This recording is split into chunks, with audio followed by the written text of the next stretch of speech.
Dear students, how are you all? Let's start the period of accountancy. Students, as you know that we have started our first chapter of accountancy, that is theory based chapter, and we have discussed the meaning of accounting, we have known the meaning of bookkeeping, etc. After knowing the meaning of accounting and definition of accounting, today we will start our next topic, that is characteristics of accounting. Okay, and the first characteristic of accounting is recording of financial transactions. Recording of financial transaction. Accounting records only those transactions and events which are of financial characters. I mean to say that in accounting only those transactions can be recorded that can be converted into money. Okay, financial character की जो भी हैं, although there are many happenings, many events are like that cannot be converted into monetary terms, so that cannot be recorded in the books of accounts. Okay, for example, goods sold to Gopal for rupees 2000. Here the goods are sold to Gopal. If only this information is given, then you can't record it into books, but here money also given, so you can record it. Purchase of machinery for 50,000. Here also monetary term is given, then you can record. Salary paid rupees 3000, then it can be record. Okay, if an event cannot be identified in terms of money, in business there are many events that cannot be converted into money, that cannot be recorded. It is not considered for recording in financial accounts. इनको हम financial accounts में record नहीं करेंगे. For example, let's take an example. If a business organization has got a team of dedicated and a trusted employee, जो organisation है, जो हमारे employees हैं, they are very loyal, they are very dedicated towards their work, that is a good thing for us, and due to that employees हमारे जो profits हैं वो बहुत ज़्यादा बढ़ जाते हैं. It is a great use for the business, but since it is not a financial character, लेकिन हमें ये तो नहीं पता कि उनके काम की वजह से कितने प्रॉफिट्स बढ़े, या वी कांट से दैट कि ये जो ट्रस्टेड एम्प्लॉयज़ हैं इनकी कोई मॉनेटरी वैल्यू नहीं है, तो it can not be converted into finance, it can not be converted into monetary term, and so it is not a financial transaction. It cannot be recorded into monetary terms, and it cannot be recorded in the books of accounts. So our first point was recording of financial transaction only. Okay, come on the second, recording in terms of money. पहले में हमने point में identify किया कि कौन सी transaction हमारी monetary हैं, कौन सी नॉन मॉनेटरी हैं. जो मॉनेटरी ट्रांजैक्शंस थी उनको हमने पिक कर लिया कि these are to be selected. Okay, now it's time to record. All business transaction are recorded in terms of money. सबको हम कैश में कन्वर्ट करते हैं, उसके बाद हम उसको लिखेंगे. He is saying that if a businessman bought 100 chairs, किसी businessman ने 100 chairs purchase किए हैं, their value will be recorded. तो we will not record 100 chairs, we will record how much amount is paid for these 100 chairs. Suppose at the rate of 1000, the value will be 1 lakh of 100 chairs, then 1 lakh will be recorded, not 100. Okay. For example, if a business owes rupees 25,000 of cash, 1,000 square feet of land, building in which there are 15 rooms, 10 machines, 20 tons of raw material, okay,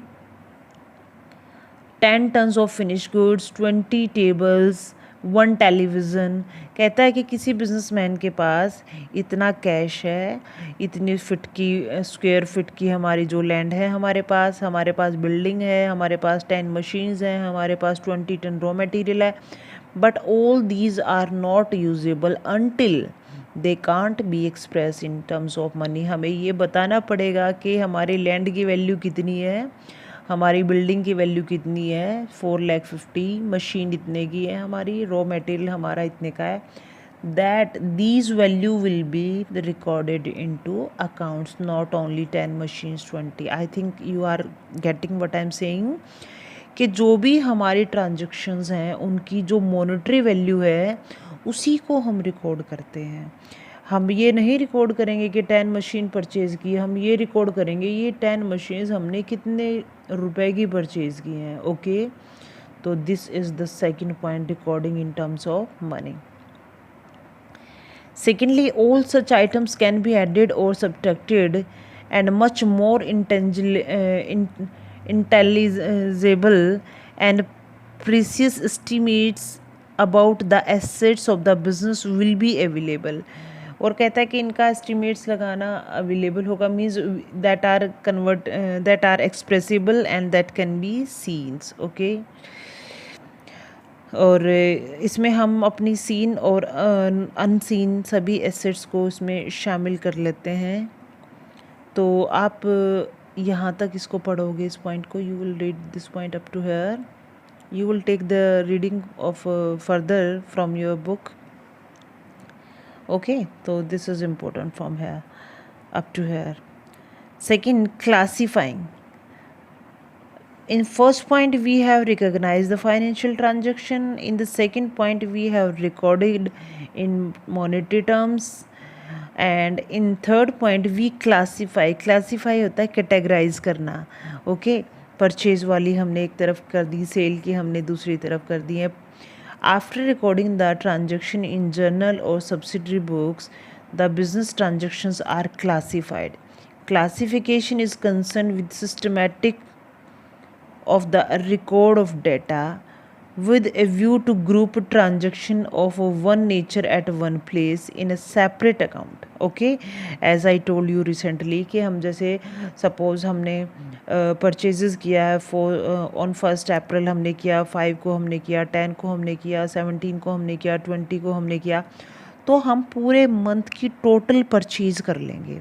classify कर दिया एक group हमने, कौन सा, purchase का। Like cell हम कर लेंगे, हमने सैलरी दी, ए को दी, बी को दी, सी को दी, डी को दी, हमारे पास 100 एम्प्लॉयज़ हैं, हमने सबको दी। तो हम अलग अलग का रिकॉर्ड करने के बजाय हम सैलरी का एक ग्रुप बना लेंगे और सैलरी में हमने जितना भी दिया उसको हम लिख लेंगे। तो this is classification. Okay, the work of classification is done in the books termed as ledger. और ये क्लासिफिकेशन करने के बाद हम यहाँ पे डिटेल कहाँ लिखते हैं, लेज़र में लिखते हैं। ये separate account are opened in ledger, ledger बनाया जाएगा बाद में, I will make you understand later. ठीक है, in the name of the account, उस नाम से, जैसे सैलरी का अकाउंट हमने बनाया, परचेज का अकाउंट हमने बनाया। ठीक है, कस्टमर सप्लायर। तो आप यहाँ तक इसको पढ़ोगे। Fourth point sorry, summarising. अभी हमने क्लासीफाई किया, फिर हम टोटल करेंगे उसका, total salary, total purchases, total customer, total creditors. Summarising is the art of presenting classified data of ledger in a manner which is understandable. That is understandable means हमें पता चल जाए, कंक्लूड जिसका निकल के आ रहा है हमारे पास, useful to the internal as well as external and users. जो किसके लिए यूजेबल हो, जो यूज़र्स हैं। सपोज जो सप्लायर्स हैं, they want to see the financial position, yeah, you may see that we want to know the total purchase, we want to know the total expenditure on salary, तो हमारे को एकदम से पता चल जाए कि ये टोटल हमारा एक्सपेंडिचर है। This involve the balancing of ledger accounts and prepare of trial balance. ये कहाँ से पता चलेगा हमें, ट्रायल बैलेंस है, ये हमारे अकाउंट्स में तुम आगे पढ़ोगे। These are the chapters. With the help of such balances, final accounts are to be prepared. और इन्हीं से हम फाइनल अकाउंट्स तैयार करते हैं। On the basis of final accounts, total profits और loss of the business for a particular period is ascertained. Okay, and next point is interpretations of the result. हमने conclusion देख लिया, हमने कॉस्ट देख ली total, हमने सेल देख लिया है, अब हम रिजल्ट्स निकालेंगे. The recorded financial data is analysed and interpreted in a manner that the end users such as creditors, bankers, managers, proprietors, etc. can make a meaningful judgment about the financial condition and profitability of the business operation. कहता है कि ये सभी जो users हैं, creditors users कैसे हैं हमारे लिए? If our financial position is good then they will provide goods on credit, otherwise not. Supplier जो होते हैं, बैंकर्स हमें लोन देने के लिए हमारी फाइनेंशियल पोजीशंस को देखते हैं, मैनेजर प्रॉफिट चेक करना चाहते हैं. ओके, तो रिजल्ट्स हम निकालते हैं. अभी अगर सपोज हमारी सेल 20 है, हमारे कॉस्ट 18 है, तो हमने रिजल्ट क्या निकाला कि वी आर इन प्रॉफिट और 2. Okay, communicating. फिर अब जो भी इंटरेस्टेड पार्टीज़ हैं जिनको भी पता चलना चाहिए इन इन्फॉर्मेशंस का, we will communicate to them. It means giving the analyzed and interpreted data in some forms, say in the form of financial reports. Financial reports तैयार करते हैं, statements तैयार करते हैं. मीन्स ये जो 2 रुपीज़ का प्रॉफिट यहाँ शो कर रहा है, इसको हम किस में दिखाएंगे? प्रॉफिट एंड लॉस अकाउंट में. तो वो फाइनेंशियल स्टेटमेंट्स हम प्रिपेयर करते हैं यहाँ पे. Okay, financial reports or statement to be end user of the financial information. Insiders like officers and staff of the business and outsiders like shareholder. Insiders इनको staff को भी पता होना चाहिए और पता होना चाहिए. why? Because they also interested to know the financial position. and creditors हैं, shareholders हैं, इनको भी पता चलना चाहिए. Accounting is an art as well as science. Art is the technique of attaining some predetermined objective. Okay, how to achieve the objective? This is art. Accounting is an art of recording. अब ये arts भी है. कैसे? इसमें हम record करते हैं, classify करते हैं, मतलब एक पर्टिकुलर वे फॉलो करते हैं with the objective to ascertain the operating results, ताकि हमें रिजल्ट्स पता चल सके. ठीक है. एंड ये साइंस कैसे है? क्योंकि it is a body of knowledge which is based on certain specific principles. I told you ना 3 rules, 3 accounts, real account, nominal account and personal account. तो ये उन पे बेस है, प्रिंसिपल्स पे बेस है ये. तो दैट इज़ अ साइंस. तो हुई ना, ये आर्ट्स भी हुई और ये साइंस भी हुई. So students, tomorrow we will discuss the objectives of accounting. So till then, thank you.